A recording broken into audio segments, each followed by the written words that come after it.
Alors, The Hate You Give, Grégoire, qu'est-ce que ça vaut? Alors, d'abord, il faut préciser que ça a été unanimement encensé par les critiques et c'est assez rare dans les films que j'ai pu étudier. Gros phénomène, ouais. Gros phénomène. Et c'est présenté comme une pépite, donc nouvelle pépite de George Tillman Jr., qui s'appelle The Hate You Give, qui est en français Donne la haine qu'on donne, et qui s'attaque à un mastodonte social, les violences policières contre la minorité afro-américaine aux États-Unis. Donc c'est ancré avec une toile de fond bien particulière qui a été très médiatisée sur les dernières années, Ferguson, Black Lives Matter et bien d'autres. Et c'est une adaptation du best-seller d'Angie Thomas qui a été scénarisé par Audrey Wells. On a ici un témoignage édifiant qui ne parvient en revanche à l'aider la lourdeur en fait, de sa portée didactique, parce que c'est bien là le but du film, il a une visée didactique.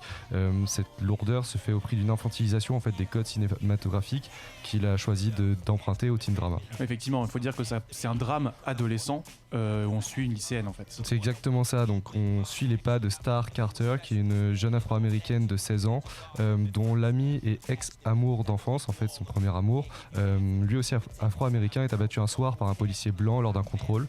C'est un drame dont Star en fait, se révèle l'unique témoin oculaire. Et ce choix de narration est très ingénieux de la part du réalisateur, puisqu'il nous propulse en fait nous-mêmes dans la peau de cette adolescente issue d'un ghetto fictif nommé Garden Heights.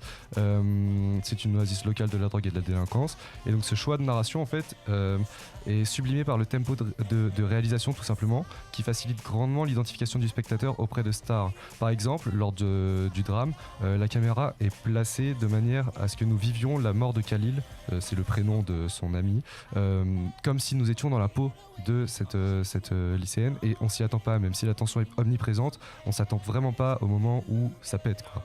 Et c'est ça qui saisit en fait le spectateur. Et la portée de la narratologie choisie par le cinéaste pour mener ce film va même plus loin, puisque c'est via notre héroïne que nous expérimentons en permanence la fracture qui sépare les deux mondes qu'on nous propose. D'une part, le ghetto modeste dont elle est issue, et d'autre part, le lycée UP où sa mère la pousse à étudier en espérant que ses enfants justement aient un avenir meilleur. Le long métrage s'ouvre d'ailleurs sur une scène qui nous plonge immédiatement dans l'ambiance. Maverick, le père de Star, lui-même ancien caïd du coin, apprend à ses enfants, alors qu'ils ont 9 ans, 10 ans et 1 an pour le petit dernier, à comment se comporter lors d'un contrôle de police, à savoir mettre ses mains en évidence sur le plateau de bord et surtout ne pas bouger et ne pas répondre. Donc en un mot, on comprend tout de suite, alors que ça fait 1 minute qu'on est plongé dans le film, on comprend tout de suite qu'il apprend à ses enfants comment survivre tout simplement. Et c'est justement ce qui permet de plonger avec une facilité déconcertante dans l'univers sombre en fait, de la jeune fille. L'adaptation cinématographique rend compte avec beaucoup de justesse, de sincérité et sans a priori des contraintes et des difficultés que peuvent rencontrer les jeunes afro-américains aujourd'hui aux États-Unis. Et on sent que George Tillman Jr.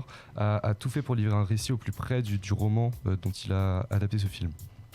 Donc tu veux dire quand même, tu mentionnais en antenne que le film touchait quand même s'orienter davantage vers une cible adolescente. Est-ce qu'il risque pas, au vu de la gravité du sujet, de s'enfermer dans ce public-là? Alors, il s'en est pas enfermé, mais on sent quand même qu'il est tributaire de cette cible, de cette audience. Il faut se rappeler que le best-seller d'Angie Thomas a séduit un public adolescent et que ce film, pour ne pas prendre de risques, a absolument voulu séduire cette même cible adolescente.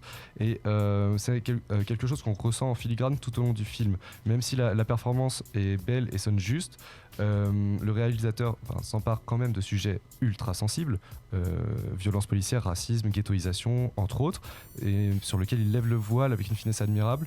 Mais en fait, comme je l'ai évoqué au début, cette prestation s'effectue au prix de certains sacrifices qui vont passer pour des maladresses. Par exemple, aucun juron dans un ghetto, Peggy 13, PG-13, Peggy, c'est pas le même. C'est pas le même. Non, pardon. Donc je veux dire, ça se fait au détriment d'une vraie semblance absolue, tout ça pour séduire ce public adolescent et pour être associé à un contenu que l'on peut présenter à un public adolescent. La mise en scène du réalisateur, bien qu'ingénieuse, sert implacablement la visée didactique du film, que l'humour distillé avec brio par-ci par-là tout au long du film ne parvient à alléger qu'en partie. Ultime maladresse, on sent également que ce film cristallise quand même, prend le parti de cristalliser la fracture et les tensions sociales qui sont apparues avec les dernières les manifestations et les violences policières au cours des dernières années. C'est-à-dire que c'est comme s'il avait porté à son paroxysme une plainte victimaire qui veut que tout ce qui ne partage pas la même couleur de peau soit traité de racisme immédiatement. C'est le cas dans le film, en fait, c'est le parti pris dans le film, dans le sens où aussi c'est une confrontation permanente entre policiers et locaux de Garden Heights. Toutes les confrontations sont violentes, immédiatement très très tendues, où on sent beaucoup de haine entre les deux parties, alors même que ce film aurait pu jouer la carte de l'apaisement au moins à un moment, histoire d'alléger en fait finalement tout ce qu'on nous présente. Et le seul moment où c'est allégé, où on prend conscience de l'ampleur du phénomène, c'est une scène qui se déroule à la fin du film, que je ne vais pas spoiler, mais qui est saisissante parce qu'inattendue. Vraiment, c'est le point culminant du film. Et ça, c'est très très beau parce qu'on se rend compte que tout le film a été construit avec cette visée et ce moment en fait. Et c'est honnêtement la plus grande force du film. Et c'est ce qui fait qu'en sortant, on se dit waouh, j'ai pris une claque. Même si d'un autre côté, c'est un truc, un petit drama un peu cucu sur les bords. Donc il y a un risque effectivement peut-être de déconnexion entre le public visé et le sujet, et du coup un manque de recul sur certains aspects de ce que le film veut traiter, quoi. Bah, à mon avis, c'est ce qui fait que ce film, on le mettra pas dans... C'est absolument pas classé comme un manifeste d'un Black Lives Matter 2.0. C'est plus un appel au dialogue et à la prise de conscience, et il le fait très bien. Ok. Lorsqu'on prend des pincettes et qu'on s'arrête pas à l'enrobage. Voilà, c'est ça. Donc il faut quand même besoin de recontextualiser de manière un peu plus critique si jamais on a un public un peu jeune qui va voir ce film. Okay. Absolument. Très bien. Ça vous fait envie autour du plateau, Kevin, Sébastien?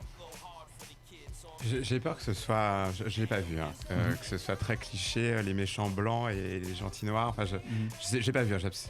Mais d'après ce que j'entends, j'ai peur que ce soit un peu cliché sur. Bah, c'est ce que je craignais aussi, et moi j'ai trouvé qu'il évitait quand même les clichés. C'est justement, il y a même, alors j'ai stigmatisé un petit peu quand même les confrontations, mais il y a tout de même un moment où on a le point de vue d'un membre de la famille qui est policier afro-américain en fait, et qui va un peu nuancer les propos.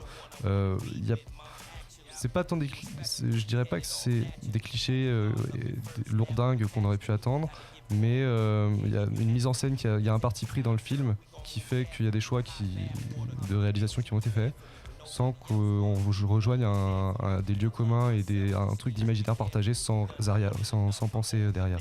Ok, Kevin.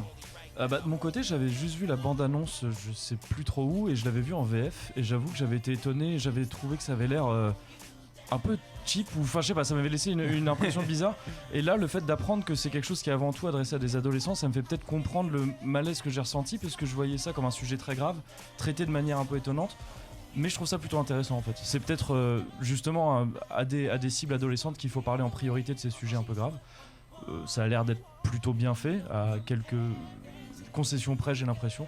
Pourquoi pas, ça m'intéresse plus que c'était le cas avant. Bon bah moi, ne serait-ce que pour en visée didactique, même pédagogique, pour moi c'est vrai que ça peut être intéressant. Et puis si tu dis que le film lui-même est bon et bien construit jusqu'à son climax, moi il n'y a pas de problème. Honnêtement, je pense qu'il vaut le coup qu'on s'y intéresse un petit peu. Comme complément, il y a The Green Book aussi qui est sorti la semaine dernière, je crois, et qui est très très bon. Et sur le chat, on nous recommande également Sorry to Bother You, donc il y a un vrai mouvement autour de effectivement de toute la question noire et afro-américaine au cinéma américain. Peut-être une émission, je ne sais pas. Ça pourrait en faire une. Et tout ça vient de sortir. Tout ça vient de sortir. Non, mais on voit bien qu'il y a un vrai sillon après Get Out, que ça a créé une école là-dessus. Get Out, Black Panther, maintenant beaucoup de films qui se multiplient à différentes échelles. Ça peut être très intéressant à suivre. Donc on rappelle, c'est The Hate You Give, sorti cette semaine au cinéma. Absolument. Très bien. Il est sorti depuis 3 mois déjà aux États-Unis en fait. Et c'est pour ça qu'on avait et le roman lui-même est sorti depuis 1 an. Et c'est pour ça qu'on a autant de critiques, autant d'informations autour de ce film aussi. Très bien. Ok, c'est dans toutes les salles de cinéma et maintenant. Jeux vidéo, BD, manga, séries et cinéma de genre. L'actu Pop & Geek, c'est dans Hyperlink, votre cocktail de bulles et de pixels, avec Karel et son équipe, tous les dimanches à 16h, en direct sur VL.